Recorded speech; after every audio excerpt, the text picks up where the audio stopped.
السلام عليك يا أبا عبد الله. السلام عليك يا ابن رسول الله. السلام عليك يا خيرة الله وابن خيرته.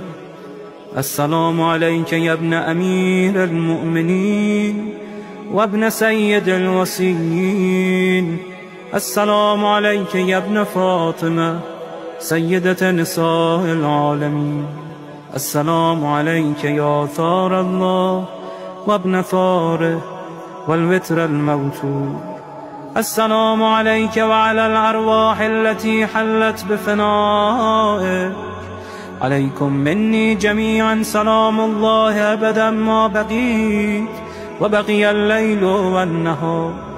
يا أبا عبد الله، لقد عظمت الرزية وجلت وعظمت المصيبة بك علينا وعلى جميع أهل الإسلام، وجلت وعظمت مصيبتك في السماوات على جميع أهل السماوات.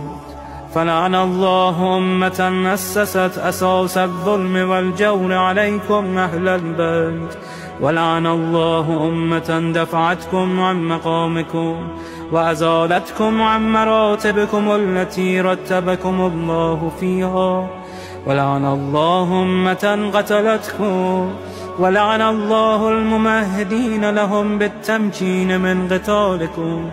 برئت إلى الله وإليكم منهم ومن أشياعهم وأتباعهم وأوليائهم. يا أبا عبد الله، إني سلم لمن سالمكم وحرب لمن حاربكم إلى يوم القيامة. ولعن الله آل زياد وآل مروان، ولعن الله بني أمية قاطبة، ولعن الله ابن مرجانة، ولعن الله عمر بن سعد، ولعن الله شمرا، ولعن الله أمة أسرجت وألجمت وتنقبت لقتال. بأبي أنت وأمي لقد عظم مصائبك، فأسأل الله الذي أكرم مقامك وأكرمني بك أن يرزقني طلب ثارك مع إمام منصور من أهل بيت محمد صلى الله عليه وآله.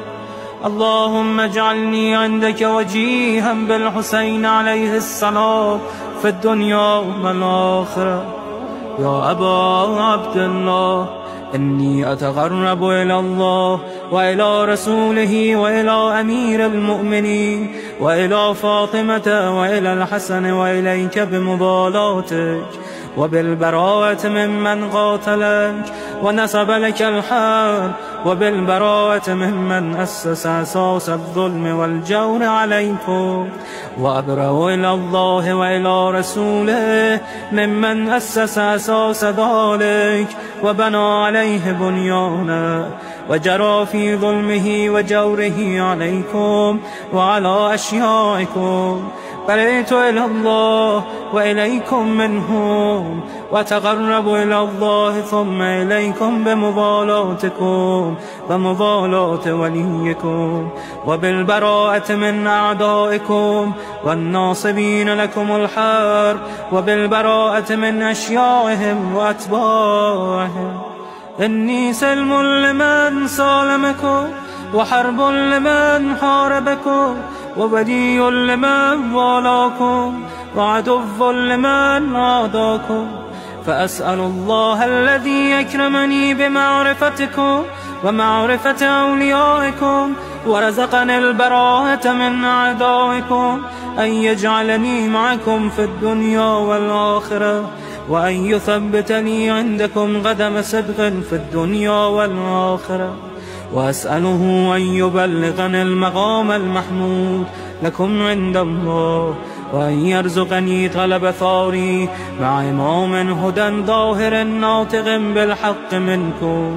وأسأل الله بحقكم وبالشأن الذي لكم عنده أن يعطيني بمصابي بكم أفضل ما يعطي مصابا بمصيبته، مصيبة ما أعظمها وأعظم رزيتها في الإسلام وفي جميع السماوات والأرض. اللهم اجعلني في مقامي هذا ممن تناله منك صلوات ورحمة ومغفرة. اللهم اجعل محياي محيا محمد وآل محمد، ومماتي ممات محمد وآل محمد.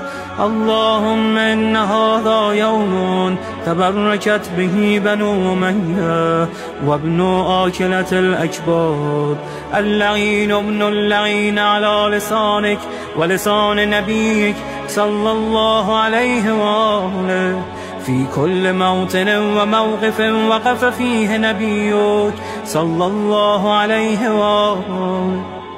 اللهم لعن أبا سفيان ومعاوية ويزيد بن معاوية، عليهم منك اللعنة أبد الآبدين. وهذا يوم فرحت به آل زياد وآل مروان بقتلهم الحسين صلوات الله عليه.